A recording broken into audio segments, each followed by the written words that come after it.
Are you a sunsetter? What I mean is, if you're somebody who is in the period in between retiring from work to becoming inactive. And then I also hear many seniors saying, I look forward to retirement because I can finally move more, enjoy more, and experience more meaningful experiences, right? Unfortunately, this has not been the case for most seniors. Why are older people susceptible to type 2 diabetes? Despite a high percentage of young seniors reporting that their health is in excellent condition, they're good physically, they found that despite those the reported rates increasing, more seniors reporting that they are in better health, excellent health condition, guess what? Diabetes, obesity, and suicide rates have dramatically increased, sharply increased from 2002 to 2017. While age is commonly believed to be a risk factor for chronic conditions such as type 2 diabetes, it is important to recognize that age alone does not dictate your risk of developing type 2 diabetes. Here are my two simple explanations why it's not surprising that more seniors, though, can become diabetic.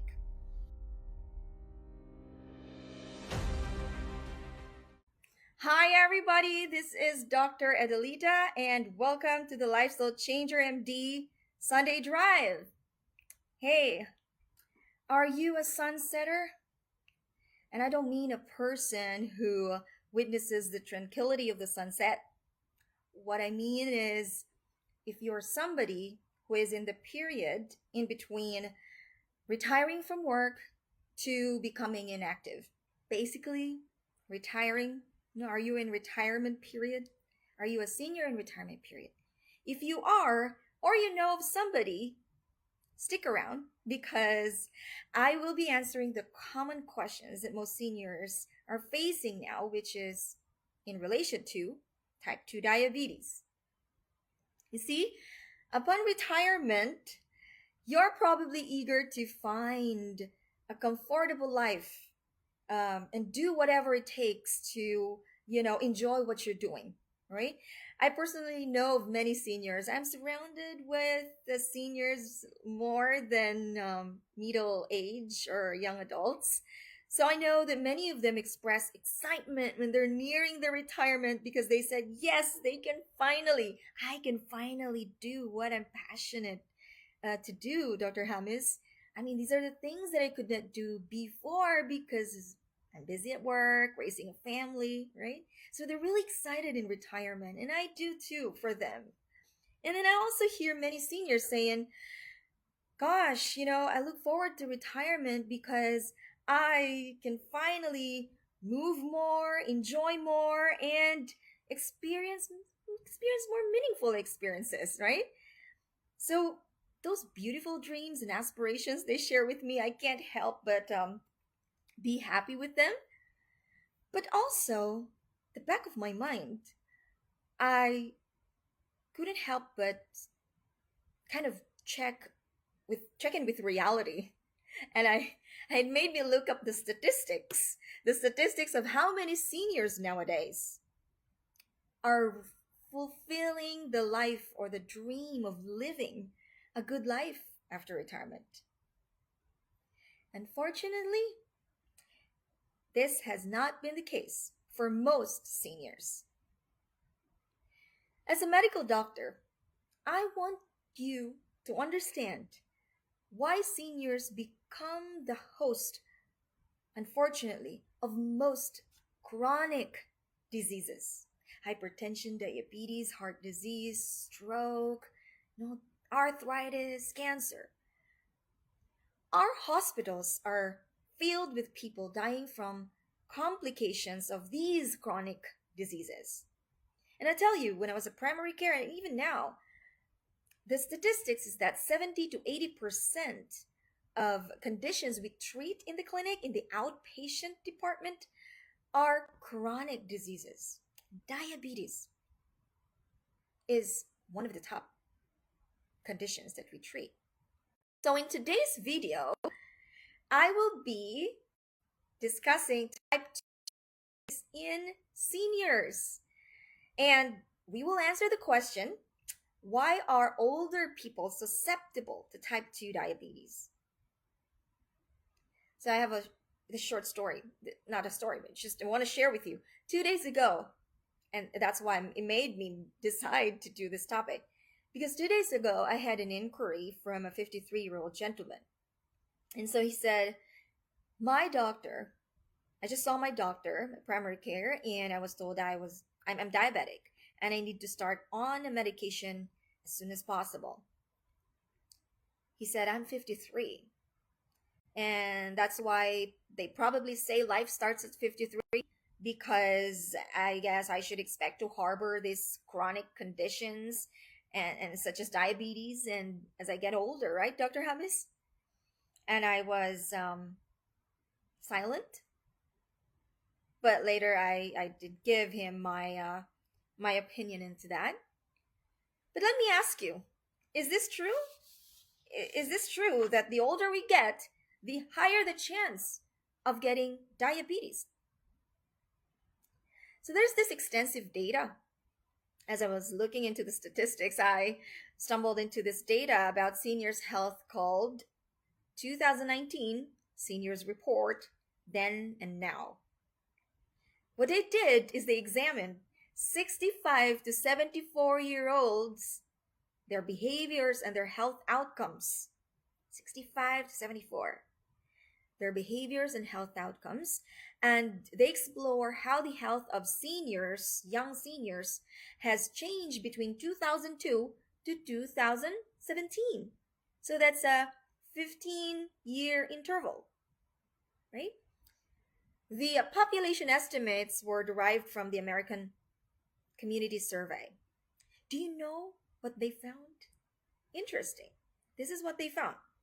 In their report, they said that despite a high percentage of young seniors reporting that their health is in excellent condition, they're good physically, they found that despite those reported rates increasing, more seniors reporting that they are in better health, excellent health condition, guess what?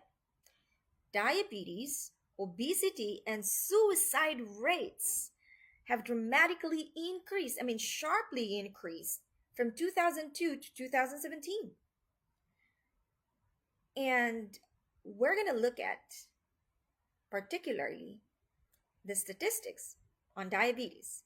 Here you'll see a chart of a graph from that report, the 2019 senior report. Okay. The percentage of seniors age 65 to 74 who report their health is very good or excellent has increased to by 11% from 2002 to 2017. Reported. Okay? Reported that they are in excellent health. That's what they think. Now, in that same report, the number of seniors getting diabetes had increased 36% in 2017 than it was in 2002. 36%. That's an increase of over 3.3 million individuals since 2002. That's a steep increase in rates. So wait a minute. That doesn't make sense, right? More people reporting that they are in excellent health condition, yet more and more seniors are actually diagnosed with type 2 diabetes. This may be surprising to you, but not me. There are two simple reasons why this is happening and expected to happen and expected to get worse. And I'll explain why. While age is commonly believed to be a risk factors for chronic conditions such as type 2 diabetes, it is important to recognize that age alone does not dictate your risk of developing type 2 diabetes. Let me repeat that. Age alone does not dictate your risk for developing type 2 diabetes. I think that's a good news, isn't it?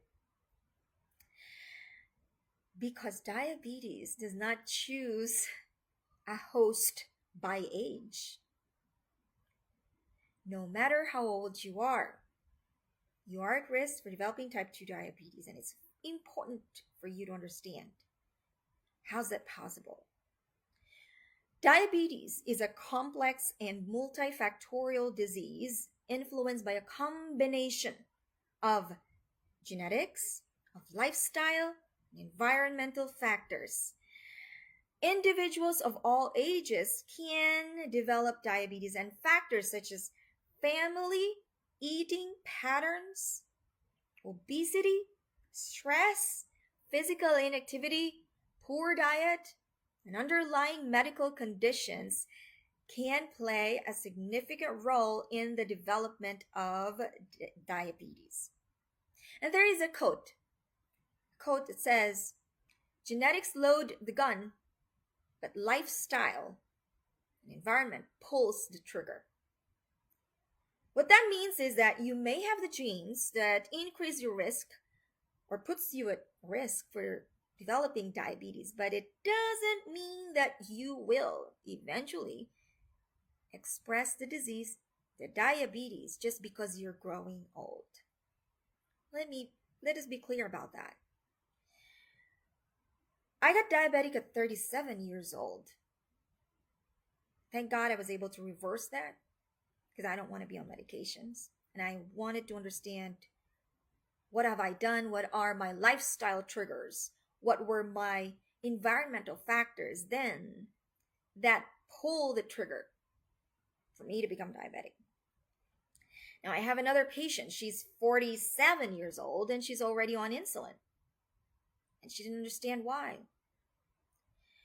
The bottom line is, type 2 diabetes can develop with no consideration of age at all.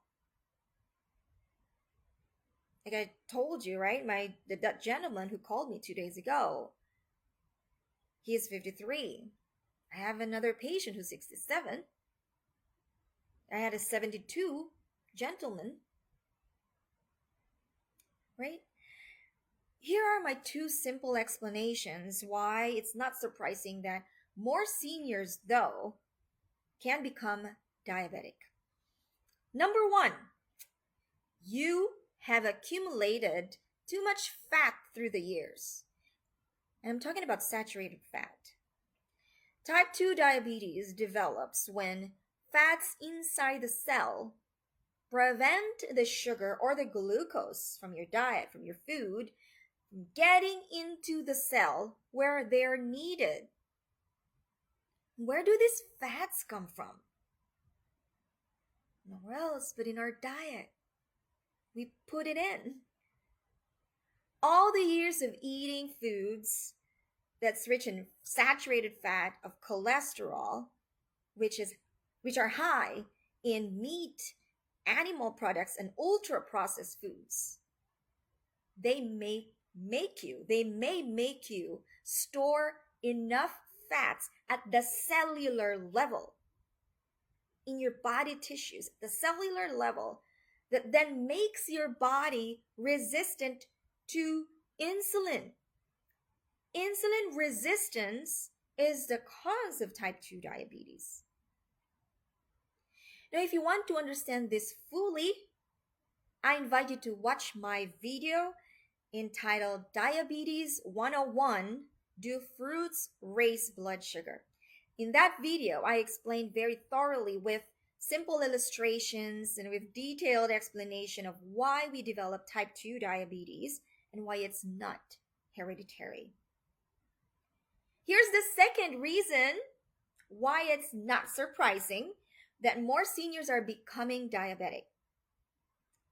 less movement. The downside of retirement is that if you are not intentionally planning your day, you might end up spending the rest of that full day or that full day less active and more sedentary. Remember, you are already at risk if your diet is, what is it again?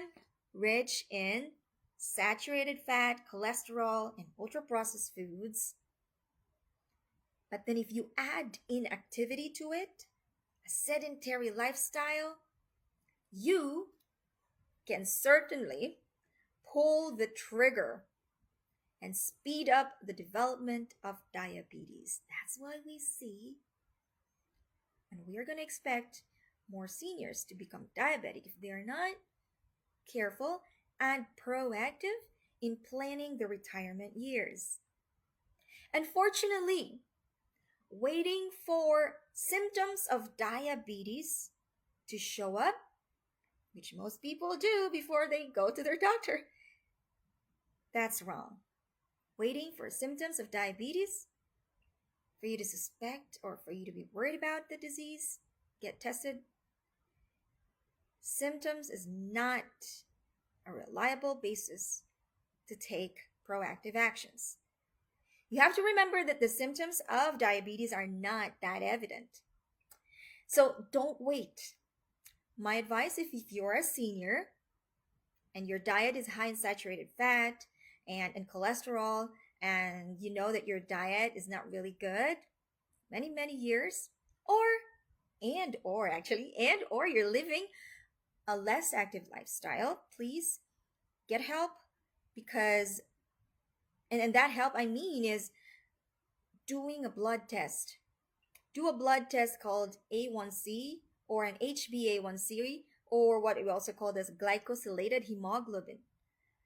That test will at least give you or make you aware if you are already pre-diabetic or borderline. Because if you are, then that's a wake-up call. Now, if your doctor cannot order these tests for you, please know that you can walk in and self-order these tests and walk into laboratories like LabCorp or SonoraQuest, and there are other laboratories there too that you can self-order these tests. Now, if you have already beginning symptoms of diabetes, all the more you need to act more promptly. See your doctor and discuss your risk.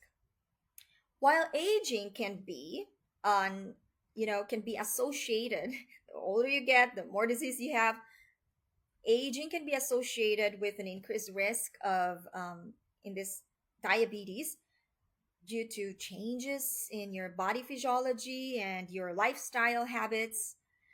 It is important to remember that age is not a definitive factor, in determining your susceptibility to this condition. Understanding the interplay of genetic, of lifestyle, of environmental factors is crucial. 3 things, okay? Genetic, lifestyle, and environmental factors. I hope that I have given you a strong dose of health education today. If you are a senior listening to this video, hit replay or share this, go talk to your doctor. You can make better judgment of how you're going to proceed, your life moving forward, so that you don't harbor this disease and many other diseases that I assure you can hop on to your wagon if you don't understand why there is a need to watch what you eat and the lifestyle that you're living right now if you're a retired senior. Now, all my videos are recorded and available on my website, Facebook group, YouTube channel, and when you're driving and when you're exercising, I hope you are, maybe you're cooking your healthy food and you can listen to my podcast. It's available in Spotify and Apple Podcast. You just type the Lifestyle Changer MD in all of the social media platforms. You'll find me and all my other videos already. There are 40 plus there that you can learn from. Simple health tips, understanding diseases that commonly plague our society today, and practical advice. So I hope that you'll visit those resources. Be proactive with your health. Nowadays, it takes you to change you. But I hope you'll make it a Sunday routine to join me live here in our Facebook group, The Lifestyle Changer MD. I'm here live every Sunday. That's 8 a.m. Pacific time or 11 a.m. Eastern time. And to my kababayans in the Philippines, that's Sunday, 11 p.m. I'll see you next week. Bye for now.